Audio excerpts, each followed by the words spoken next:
aku tentang kasus persetubuhan yang berada di Dusun 3, Desa Seapung, Tanjung Balai. Perkenalkan, nama saya Isnani Nurjana. Dan perkenalkan juga, nama saya Nikes Sirait. Perkenalkan, nama saya Ika Sendiri. Sore Bu, sebelumnya izin yang kami ingin bertanya, dan sebelum itu juga perkenalkan, nama saya Nikes Sirait.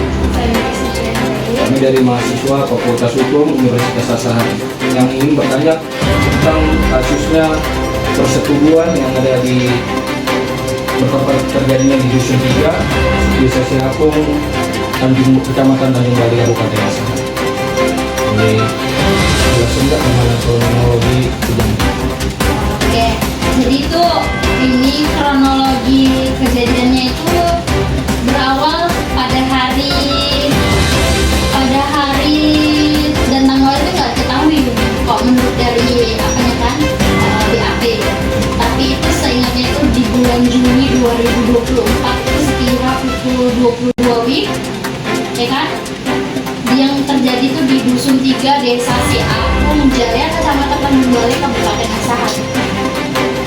Jadi di mana itu terdakwa itu melihat korban anak itu sedang melintas di jalan, kemudian berjalan untuk mencari tempat bersembunyi.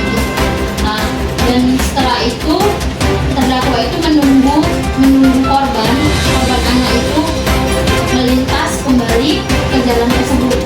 Dan setelah itu terdakwa itu membawa korban anak itu ke dalam semak-semak. Jadi disitulah bermulanya itu setelah terdakwa membawa korban anak ini ke semak-semak, disitulah terjadinya persetubuhan atau pencabulan terhadap korban anak. Itu dengan korban anak itu didorong di pohon, kemudian si terdakwa itu meraba korban, dan kemudian itu korban itu memasukkan kemaluannya itu ke dalam lubang kemaluan anak korban itu. Dan terdakwa menggoyangkan pinggul terdakwa, gitu kan. Setelah itu jadi menurut keterangan saksi, kalau menurut keterangan saksi itu setelah terdakwa melakukan perbuatan tersebut kepada korban anak itu, terdakwa itu memberikan uang, ada beberapa memberikan uang.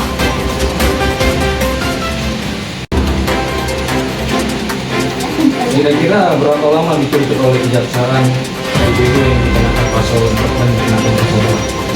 Jadi setelah dari sidang pertama dakwaan, baru pembuktian saksi dan itu, jadi ini terdakwa ini dituntut oleh jaksa penuntut umum Kejaksaan Negeri Asahan itu dikenakan di pasal diancam di pasal pidana dalam pasal 81 ayat 1 itu junto pasal 76D Undang-Undang Nomor 17 Tahun 2016 tentang penetapan peraturan pemerintah pengganti Undang-Undang Nomor 1 Tahun 2016 tentang perubahan kedua atas Undang-Undang RI Nomor 23 Tahun 2002 itu tentang perlindungan anak menjadi undang-undang.